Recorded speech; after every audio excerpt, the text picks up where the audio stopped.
What's up everybody, I'm Flying Scorpion, and today I'm going to talk a bit about piracy and the background simulation in Elite Dangerous.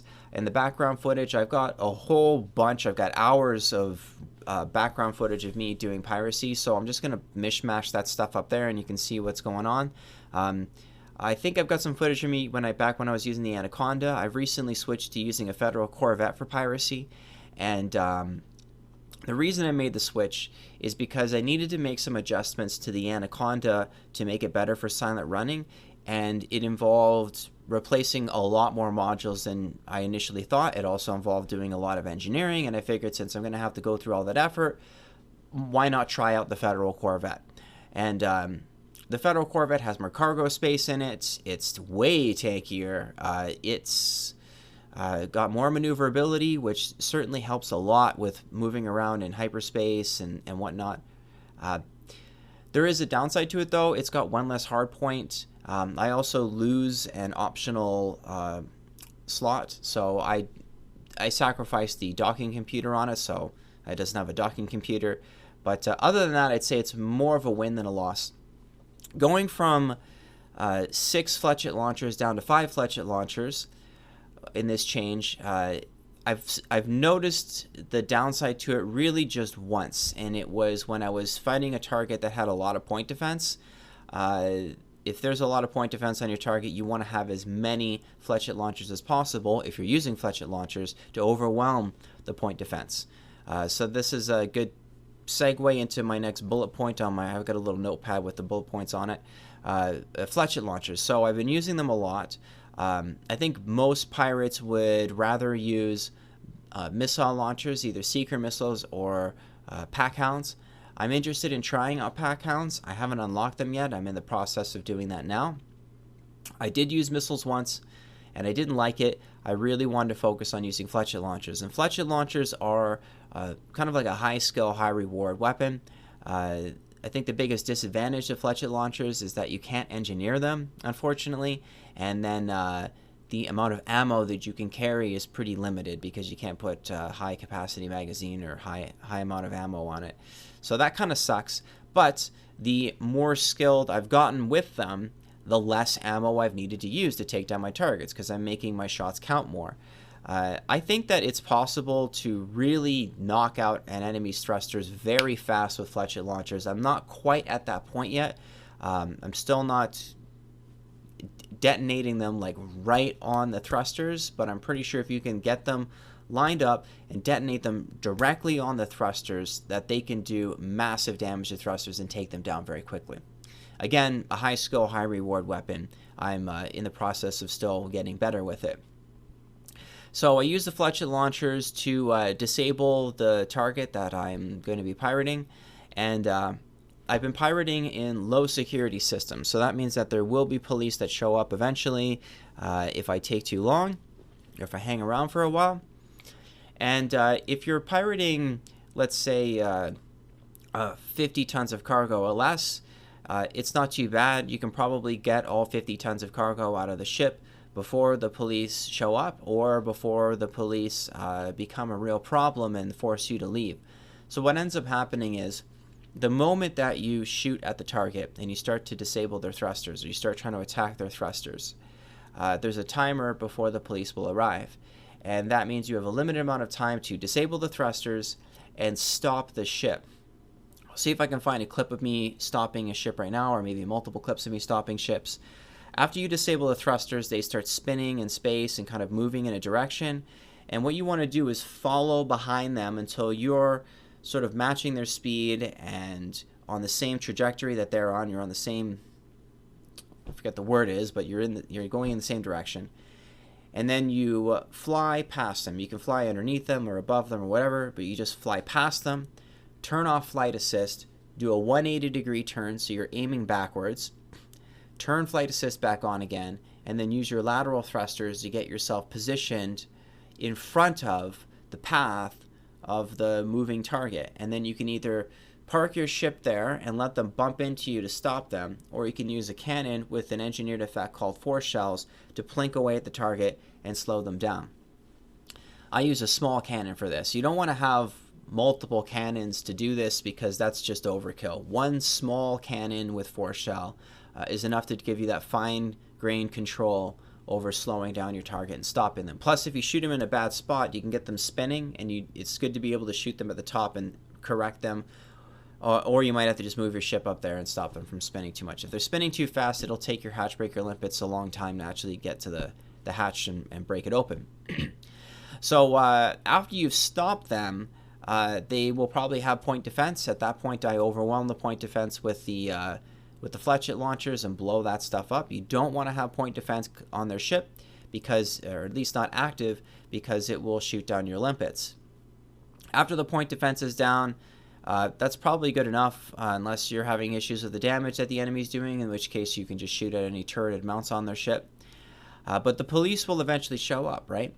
And so what I've done is, after I disable the ship, I will fly away till I'm about 10 kilometers away. I need to work on my patience right now, because I'm like, are the cops showing up? I keep getting closer to see if they showed up or not, and then they show up and I'm a little bit too close. But stay far back. I'd say maybe about 10 kilometers away from your target. You're going to want to have good long-range sensors for this, so you can maintain a lock or a good information about where your target is.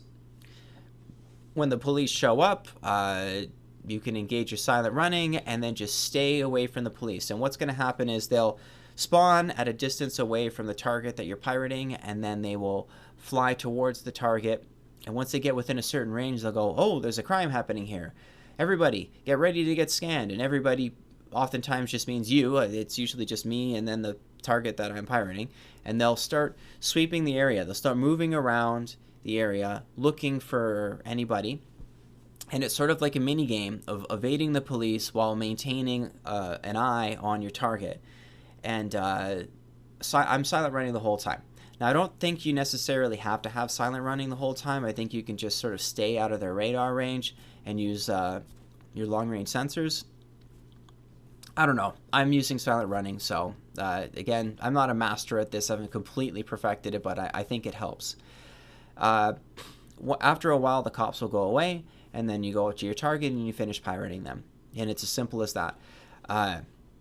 There's other ways of dealing with the police as well. Like, for example, if you don't attack your target, if you just sit behind them and wait, after about 5 minutes, the target will jump to a nearby system, and oftentimes they'll jump to a system that is not populated or is anarchy and has no police forces, and then you just follow them, interdict them, and then start pirating there, and then the police will never show up because there aren't any there, and that's an easy way of dealing with the cops. But that one takes a lot of patience, and also there's no guarantee that they'll actually go to a system without police.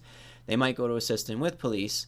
They might even go to a system that has a higher level of security, and don't quote me on that because I haven't actually seen that happen, but I think it's possible.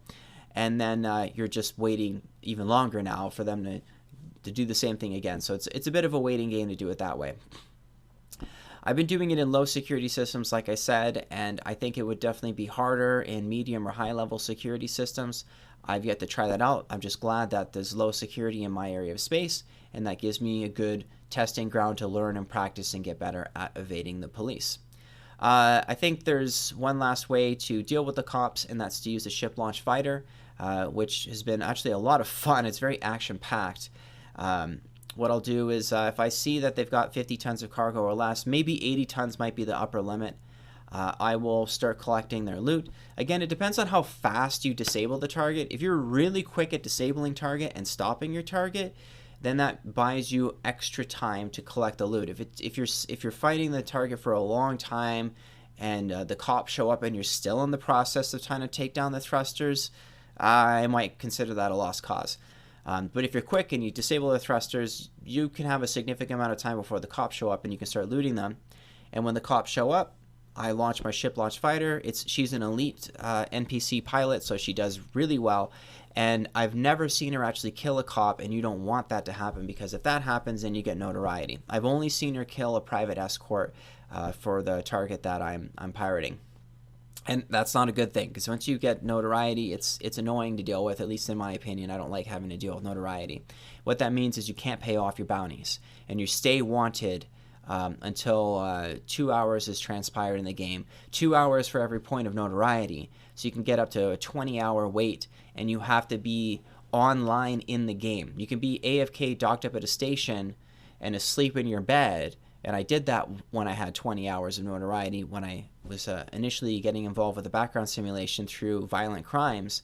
But I've learned that it's just a lot of hassle, because then you can't dock up and pick up missions, and I'm picking up a lot of missions that are involving illegal activity. Most of my ships end up with a bounty, and then you can't take missions anymore, so you got to dock up at the carrier, switch to a clean ship, fly to the mission giving station, collect your missions, go back to the carrier, switch back to your mission running ship, and it's just a pain in the butt. So I'm avoiding getting notoriety. Now, I've been talking for a while about piracy. This is a bit of a longer video. I know most people prefer shorter videos, but I think I'm going to switch gears here. We'll make it a bit of a longer one. I'll talk a bit about the background simulation.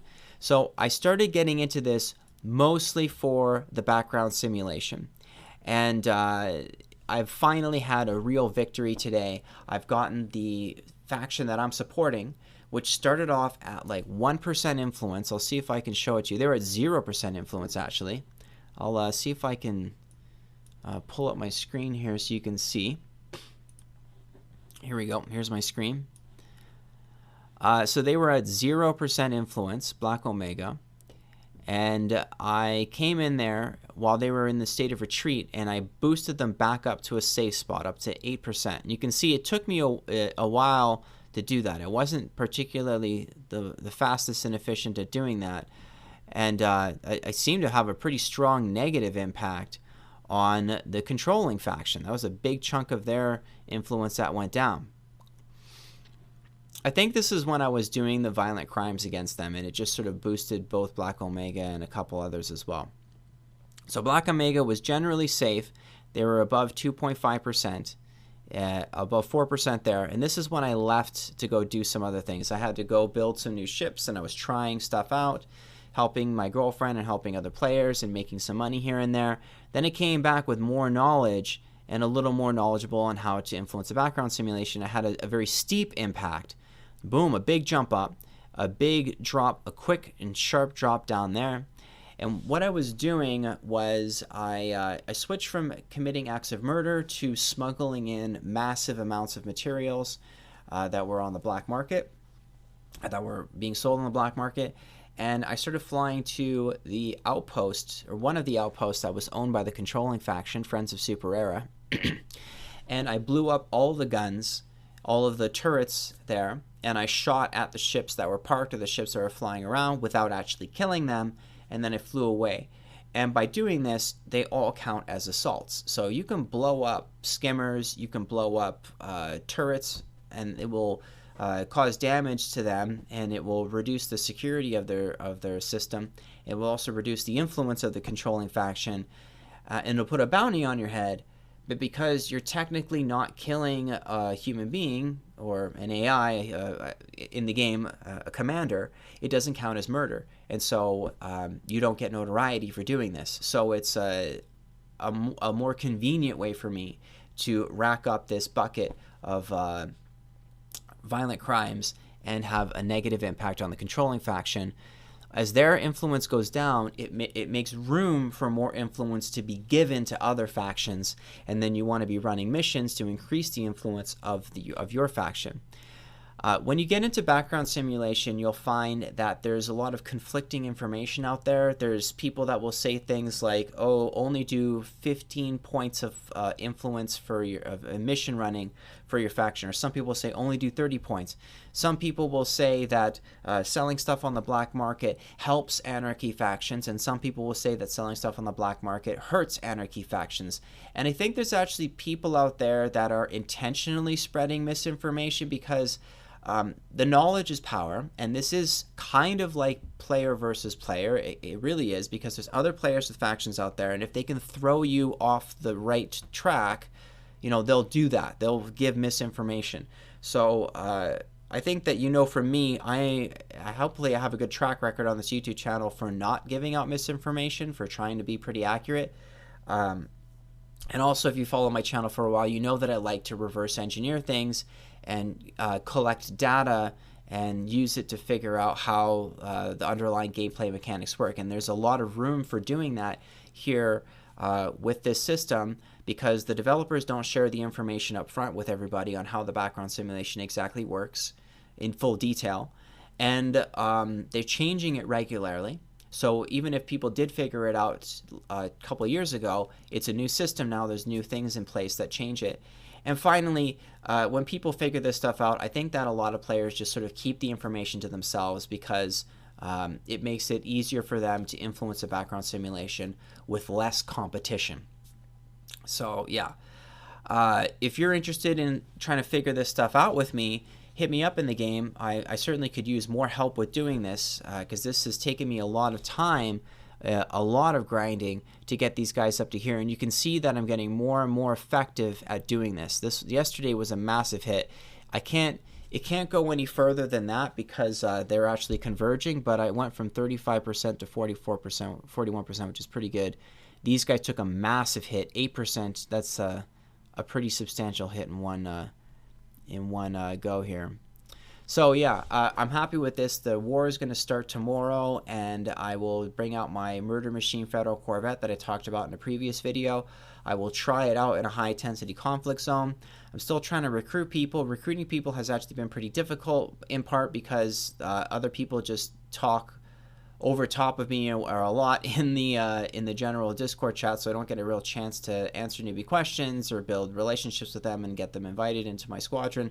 There's definitely people that are motivated to get people into their squadron, and if they talk the loudest and talk over top of everybody else, they get the new players in their squadron. So, that's just kind of how it works in the social environment. But yeah, I think that's it. That's all I've got to say. I've talked on for long enough. This is a long video. It's been a while since I made a longer one. So hopefully this was helpful to you, or at least interesting to you. Hope you guys are enjoying whatever game that you're playing. Thanks for watching, and thanks for all the new subscribers. I don't know what videos you guys are watching and where the subscribers are coming from, but there's still a steady trickle of them. I'm going to keep on working on this stuff. And again, if you want to help me out, hit me up. I could definitely use some assistance with the war that's going to start. It's going to be probably 4 to 7 days of war, and that's what I'm going to be doing in the game for the next little bit. Actually, you won't be able to hit me up by the time it's starting, because this video is uploaded, it's recorded, and then like maybe a week or two from now it'll be up on YouTube. So by the time you watch this war is probably going to be done and over with. But still, I could use help anyway. All right, thanks for watching, everybody. I'll see you in the next one. Bye.